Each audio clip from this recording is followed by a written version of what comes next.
Un jour, le monde des 12 fut ébranlé par un ogre. Il s'était mis en tête de trouver les Dofus, et lorsqu'un ogre décide quelque chose, il s'y tient. Qu'importe les conséquences, il se frayait un chemin dans la poussière, la sueur et la souffrance jusqu'à ce qui possédait les Dofus.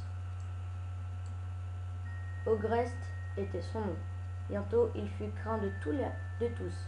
La légende de ses faits d'armes précédait ses pas. Il réussit l'exploit de réunir les 6 Dofus. Qui aurait pu deviner qu'Ogreste le Terrible accomplit cet exploit par amour? Car si ses poings frappaient pour conquérir les Dofus, son cœur, lui, ne battait que pour la belle Nafoura. Nafoura, une des 10 poupées créées par Sadida pour séduire les dragons. Ils lamentèrent au début du temps. Ogreste lui redonna la vie, et la belle en tomba amoureuse. Personne ne sait ce qui s'est réellement passé. Les légendes disent que lorsque Nafoura sombra dans les abysses, Ogreste en eut le cœur brisé.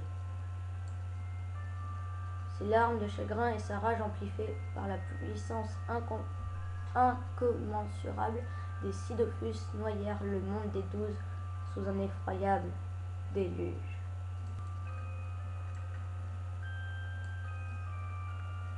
Ogreste se répandit en larmes sur le monde.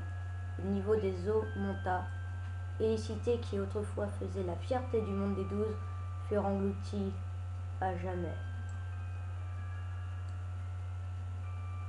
Aujourd'hui, des grappes d'îles ont émergé en forme des archipels, à nouveau peuplés par les disciples des 12.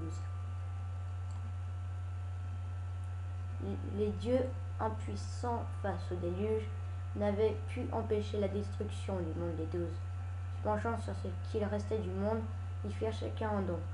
Le dieu Nitrophe créa le Havre-Sac, un sac magique dont les dimensions peuvent varier à l'infini. L'intérieur d'un havre-sac est si vaste que certains en ont fait leur habitation. Voilà qui facilitera les échanges et le commerce et permettra de retrouver la prospérité perdue, dit le dieu Nitrophe. Le duo Samodas, aidé de ses 3 dragons, peupla le monde des créatures à poils, à plumes et à écailles. Des animaux pour brouter l'herbe, voler dans les cieux et nager dans l'océan. Dit aux Samodas, et les disciples des 12 veilleront sur eux, car si ce monde doit prospérer, ce ne sera pas au détriment de mes créatures. Le dieu Sadida s'avança, qui dit prospérité, dit abondance. J'offre mes arbres, mes fleurs, mes graines, pour que le monde soit à nouveau florissant et verdoyant. Et Sadida chanta, mais sous son masque il grimaçait, pensait à ses fils, les arbres d'autrefois. Les arbres étaient passés au fil de la hache par des bûcherons avides. Et les bûcherons coupaient les arbres plus rapidement que Sadida n'arrivait à en faire pousser.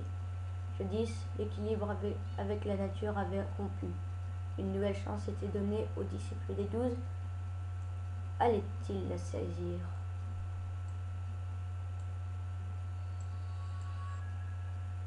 Suivant l'exemple des 3 premiers dieux, les autres firent également un don.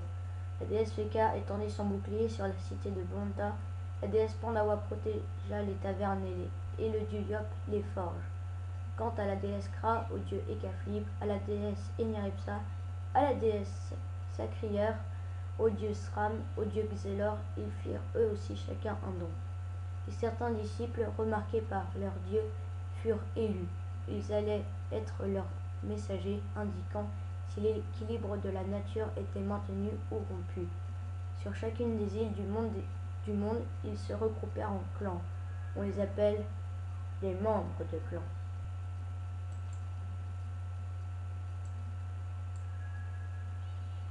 Le Wakfu est une énergie qui traverse l'univers. Elle vient des confins d'on ne sait où. De là ou d'ici, on ne sait pas trop en fait. Les dieux et les démons voient le Wakfu danser dans l'univers. La nature tout entière vibre grâce au Wakfu. Des plus hauts cimes montagneux jusqu'au fond des mers, tout est Wakfu.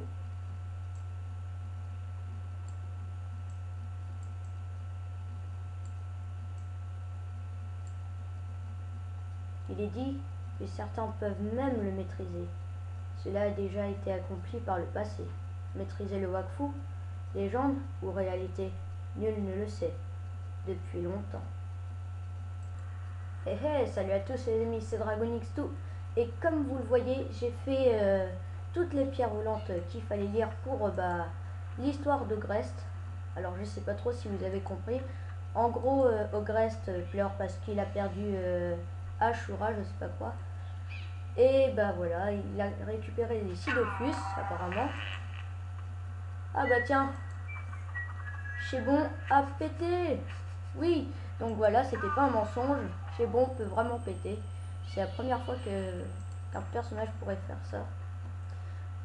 Alors, je suis un Incarnam, comme vous pouvez le voir.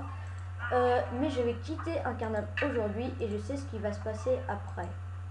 Alors, tout d'abord, je vais parler à Chebon. Et on va quitter Incarnam, mais pas pour toujours, parce qu'on va certainement revenir pour terminer une punaise de quête que je n'arrive toujours pas à finir. Alors, je souhaite devenir un grand guerrier, ça on l'a fait. Écosystème, on l'a fait. Chebon, je me sens prêt à quitter Incarnam. Miaou, très bien. Je vais maintenant orienter votre atterrissage vers le monde des 12. Je vous préviens, le chaos d'Ogrest fait encore rage et vous aurez tout le loisir de découvrir ses origines. Prêt pour le grand voyage? Ouais. C'est Rodibo!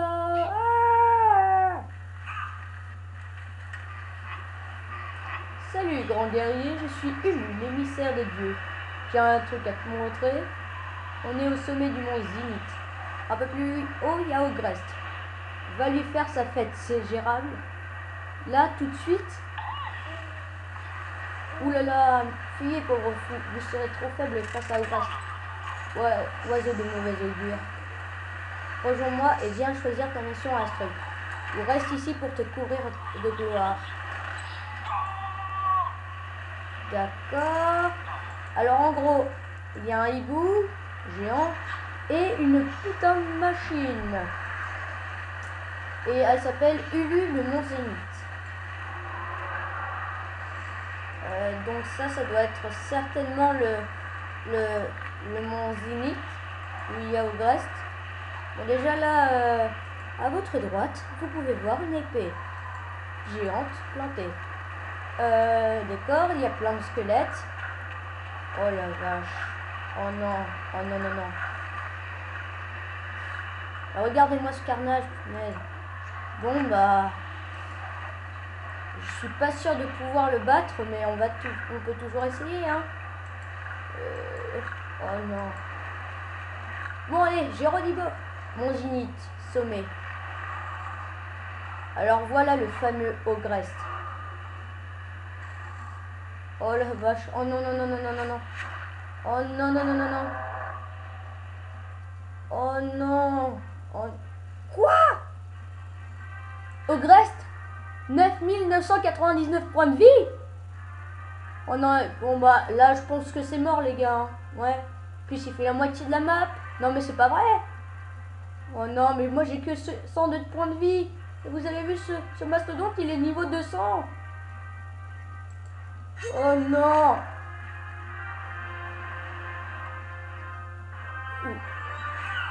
Bon, il fallait s'y attendre de toute façon. Comme tu as pu le voir, le Zenith est aussi agité que son maître. Mais te voici au Conseil des Sages, qui réunit les maîtres hibous des différentes nations. N'hésite pas à consulter leur livre de nations pour t'aider dans ton choix. Je vais m'y employer, merci. Et comme vous pouvez le voir, je me suis fait one shoot par ce qui s'appelle Ogrest. De toute façon, il fallait s'y attendre. Hein. Alors, monsieur le hibou, je vais choisir ma nation. Vous savez quoi? De toute façon, je pourrais tout le temps choisir où je vais aller. Mais je vais plutôt choisir Bonta pour l'instant. Bonjour mon petit Piou. Je suis maître Hibrouge, sage de Bonta. tu adores l'ordre et les armes, rejoins-nous. On m'a parlé d'un livre de nation, non? Tout ce que j'aime, je choisis Bonta sans hésiter. Félicitations, mais n'oublie pas que ce choix est temporaire et que ton passeport sera définitivement tamponné dans l'avant-poste de la nation choisie sur Astrug. Entre-temps, tu peux changer d'avis. C'est parti! Eh ben, je me suis fait vraiment très mal avec cette Grèce. Bienvenue à Astrug, mon cher. Que puis-je faire pour vous? Bah, d'abord, tu vas te taire parce que j'ai envie de visiter. Oh, je souhaite devenir forestier, tiens. Donc, je peux devenir forestier. Et je vais peut-être faire d'autres métiers. Alors ça, c'est magnifique, ça. Oh, ils ont même préparé un petit coffre pour un petit trône pour moi. Non. Non, pas pour l'instant, mon petit. Bon, bah, c'était la vidéo spécialement sur Ogrest. J'ai dit non. Et bah, on va se quitter en faisant tout droit le coucou. Allez. Oh, mais tu veux vraiment, mon gars, hein? Bon, bah, je vais arrêter. On va se dire à la prochaine fois, hein, pour un nouveau épisode. Donc sur ce, abonnez-vous, mettez des pouces verts, mettez des commentaires. Et puis bah moi je vous dis à plus.